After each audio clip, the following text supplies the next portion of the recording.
কলকাতা থেকে খুব কাছে বাজেট ফ্রেন্ডলি একটি রিসর্টে যদি একদিন কাটাতে চান তাহলে চোখ রাখুন এই ব্লগটিতে।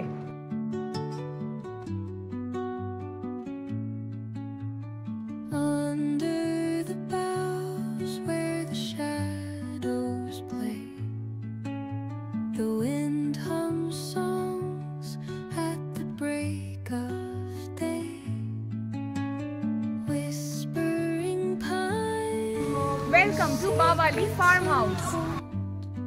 Welcome to another new vlog of Next Destination by Paul Disha. আমরা চলে গেছিলাম বাওয়ালি ফার্ম হাউসে। 11:30টায় চেকিং টাইম। আমরা পৌঁছে গেছিলাম কিন্তু রুম পেতে আমাদের 12টা হয়েছিল কারণ রাশ ছিল। রিসেপশন এরিয়াতে ফর্মালিটি শেষ করে আমরা আমাদের রুমের দিকে যখন এগিয়ে যাচ্ছিলাম, এই ছিল তার প্রবেশ পথ। সেখান দিয়ে আমরা এগিয়ে যাচ্ছিলাম টুয়ার্ডস আওয়ার রুম, যেটা ভীষণ ভীষণ ভালো লাগছিল কারণ গাছপালায় চারিদিক মোড়া। এরকম সবুজ গাছের সমারোহ তো আমরা শহরে দেখতে পাই না। আমাদের বেশ ভালো লাগছিল।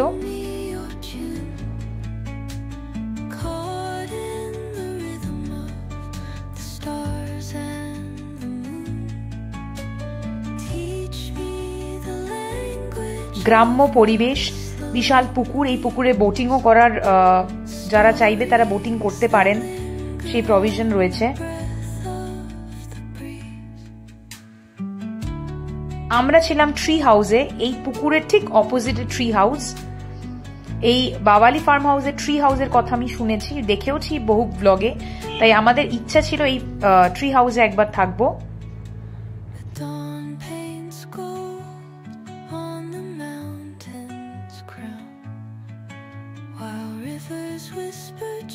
আমাদের জন্য যে রুমটা অ্যালট হয়েছিল সেটা হচ্ছে বোনান্তে। এই হচ্ছে রুম ট্যুর। রুম মোটামুটি বড়ই, কিং সাইজ বেড, কিন্তু চমক হচ্ছে এই ওপরের পোর্শনটা।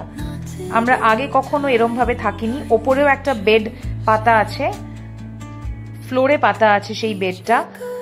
আপনি যদি 3 জন বা 4 জন যান তাহলে এখানে অ্যাকোমোডেট করতে পারেন।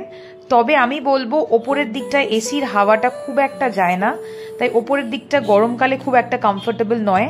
আর ওই ফ্যান যেটা ওপরে ছিল, একটা ওয়াল ফ্যান, সেটা কাজ করছিল না।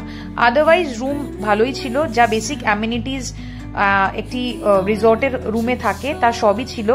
Geyser, shower, everything was working well. জল নিয়েও কোনো সমস্যা ছিল না।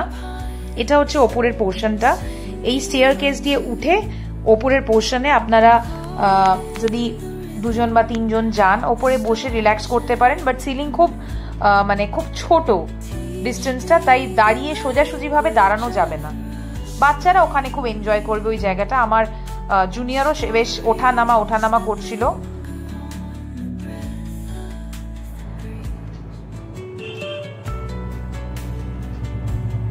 এটা ওদের মর্নিং কিট, তার মধ্যে টুথপেস্ট, টুথব্রাশ, সোপ, শ্যাম্পু এইসব ছিল রুমে।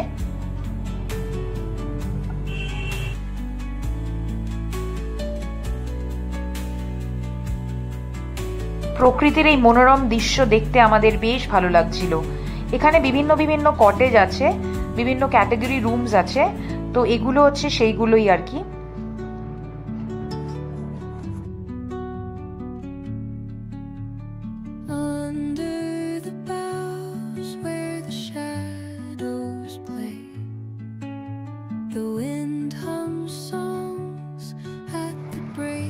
এটা কিডস রুম আর ইনডোর অ্যাক্টিভিটি রুম, যেটা খুব একদমই মেনটেন্ড হচ্ছিল না। একটা বাজে স্মেল ছিল, আনহাইজিনিক লাগছিল, আমরা ওখানে দাঁড়াতে পারছিলাম না। তো কিডস রুমটা মেনটেন করা খুব দরকার, আমরা সেটা বলেও এসেছিলাম। এটা হচ্ছে কিচেন, যারা ডে আউটিংয়ে আসবে তারা সুইমিং পুল লাগোয়া একটি কিচেন, তার সাথে বসার একটি রেস্টুরেন্ট আছে যেটাতে বসে তারা লাঞ্চ করতে পারবেন। এটা একটা ছোট্ট পার্ক যেখানে বাচ্চাদের ভালো লাগবে। এটা ওদের কফি হাউস, ক্যাফেটেরিয়া, যেটা রিসেপশন দিয়ে ঢুকে এসেই সামনেই বাহাতে পড়বে।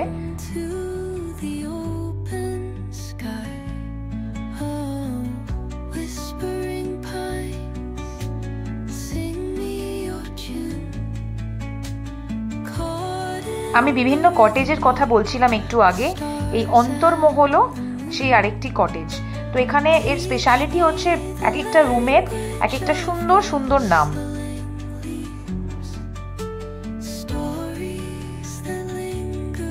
সুইমিং পুল এরিয়াটা বেশ ছোট, বাচ্চাদের বড়দের সেপারেট পুলের অ্যারেঞ্জমেন্ট আছে, কিন্তু আমরা যতক্ষণ ছিলাম দেখলাম মেনটেন করা, মোটামুটি মেনটেন হচ্ছিল। ওখানে স্টাফরা ছিলেন, মিউজিক হচ্ছিল, খুব লাউড মিউজিক, সবাই ভীষণ এনজয় করছিলেন।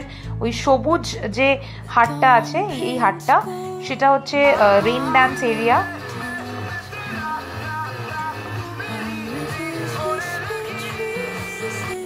সুইমিং পুল থেকে ফিরে ফ্রেশ হয়ে আমরা চলে এলাম লাঞ্চ করতে। তো আমাদের প্যাকেজের মধ্যে লাঞ্চ ছিল, প্যাকেজ ডিটেলস আমি ব্লগের এন্ডে বলবো। এখানে ফ্লোর ক্লিনিং চলছিল। এই ছিল হচ্ছে থালি, যে বেসিক থালিটা দিয়েছিল, আমাদের পটলের তরকারি, চিংড়ি মাছ দিয়ে ডাল, যেটা একটা অন্যরকম প্রথম একটা আইটেম যেটা আমি দেখলাম, আমরা আগে কখনো এটা পাইনি। কাতলা মাছ, মাটন, আর আলু ভাজা, শাক ভাজা, পাঁপড়, স্যালাড, চাটনি, মিষ্টি, আর অনলি ভাত আর ডালটা রিপিট ছিল, বাকি সব আইটেম একবারই দেয়া হবে। কাতলা মাছের সাইজ বড় ছিল, কিন্তু টেস্ট অর্ডিনারি। খাবারের টেস্ট ভালোই বলবো, বাকি খাবারের টেস্ট খুব সাংঘাতিক কিছু ভালো বা খারাপ তেমন নয়, আমাদের খারাপ লাগেনি, ভালোই লেগেছে। যেহেতু এটা ফার্ম হাউস, তো এখানে মুরগি, তারপরে খরগোশ, এইসব দেখা যাবে। এটা ওদের নার্সারি, এখান থেকে চাইলে আপনারা গাছ কিনে আনতে পারেন, আমরা কিনিনি গাছ।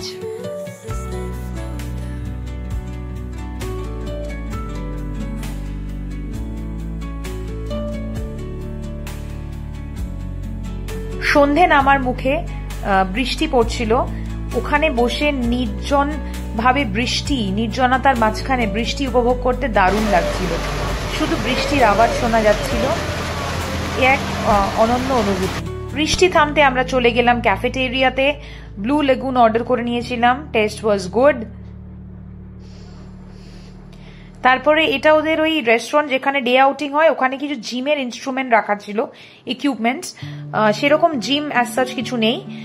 বিকেলে আমরা চা বিস্কুট প্যাকেজে ছিল, অ্যাকচুয়ালি চা সাথে পকোড়া ছিল, ভেজ পকোড়া। আমরা ভেজ পকোড়াটা না নিয়ে আমরা বিস্কিট নিয়েছিলাম, কারণ লেট লাঞ্চ হয়েছিল আর ভেজ পকোড়া খাওয়ার ইচ্ছা ছিল না। এটা হচ্ছে সন্ধ্যের বাওয়ালি ফার্ম হাউস, লাইট জ্বলে উঠেছিল চারিদিকে, খুব নির্জন একটা জায়গা, যেখানে বেশ আপনি নিজের সাথে নিজে কথা বলতে পারবেন। আমাদের বেশ ভালো লাগছিল। ছোট্ট একটি মন্দির বাওয়ালি ফার্ম হাউসে আছে, বেশ সাবেকিয়ানায় ভরপুর, সেটি ভালো লাগছিল, গ্রামের মন্দিরের মতো। আমি বলছিলাম বিকেলের প্যাকেজে ভেজ পকোড়া আর চা ছিল। এই দাদারা রুম সার্ভিস এই ভেজ পকোড়া আর চা দিতে এসেছিলেন, রুমে রুমে গিয়ে সার্ভ করছিল। তারপরে চমক হচ্ছে ইভিনিং এর মিউজিক্যাল নাইট। যে রেস্টুরেন্টে আমরা লাঞ্চ করেছিলাম, সেই রেস্টুরেন্টে মিউজিক্যাল নাইট। এই দাদা অসাধারণ গাইছিল, আমরা ভীষণ সবাই এনজয় করছিলাম। আমি আর পল ভীষণ ভালো, মানে গান ভালোবাসি, আমরা গান খুব একটা পারি না, কিন্তু গান ভালোবাসি, তাই আমরাও দাদার সাথে গলা মেলালাম আর খুব খুব মজা করলাম।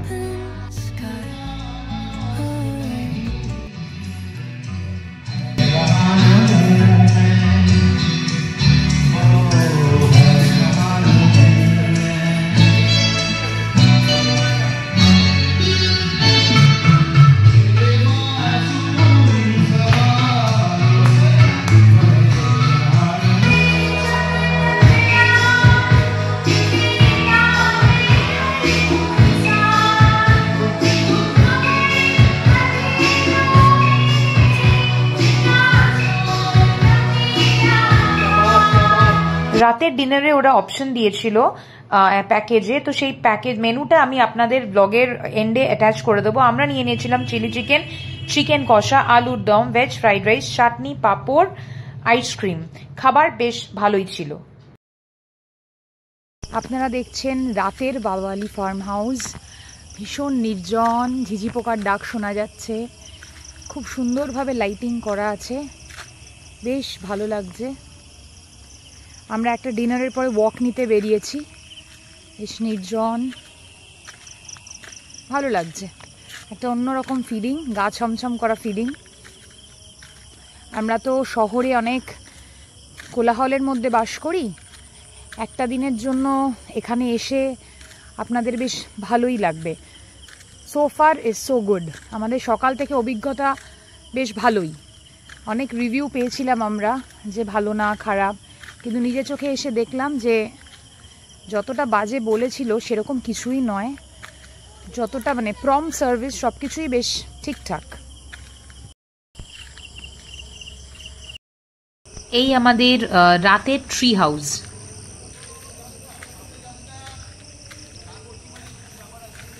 নমস্কার বন্ধুরা, নেক্সট ডেস্টিনেশন বাই পল দিশার তরফ থেকে শুভ সকাল। আমরা রয়েছি বাওয়ালি ফার্ম হাউসে। বাওয়ালি ফার্ম হাউস থেকে এবারের আমাদের কন্টেন্ট বানানো এবং আমাদের কন্টেন্টের ব্লগিং আপনাদের জন্য। জীবন একটি নতুন সকাল, সবসময় একটি নতুন সকাল, একটি নতুন অধ্যায় নিয়ে আসে মানুষের জীবনে। আপনাদের সবাইকে অনেক অনেক শুভেচ্ছা, নতুন সকালের ভোরের শুভেচ্ছা, ভালোবাসার শুভেচ্ছা। আপনারা সবাই ভালো থাকুন এবং এভাবেই আমাদের ভালোবাসতে থাকুন। নেক্সট ডে মর্নিংয়ে আবার চমক, ব্রেকফাস্ট টেবিলে বাউল গান শুনতে শুনতে ব্রেকফাস্ট ছিল লুচি, আলুর তরকারি, চিড়ের পোলাও, ডিম সেদ্ধ, ব্রেড বাটার টোস্ট, শিমুইয়ের পায়েস, রসগোল্লা, পান্তুয়া, চা, বিস্কিট আর কফি। ব্রেকফাস্টের টেস্ট ভালোই ছিল, শুধু চিড়ের পোলাওটা একটু বেশি তেল লেগেছিল আমার। এবার আসি প্যাকেজে। 2000 পার পারসন লেগেছিল, তার মধ্যে ইনক্লুড ছিল stay, lunch, snacks, dinner and next day breakfast. আমি মেনুজ অ্যান্ড প্যাকেজের ডিটেলসটা ব্লগের এন্ডে অ্যাটাচ করে দিচ্ছি, তো আপনারা চাইলে বাওয়ালি ফার্ম হাউস ঘুরে আসতেই পারেন।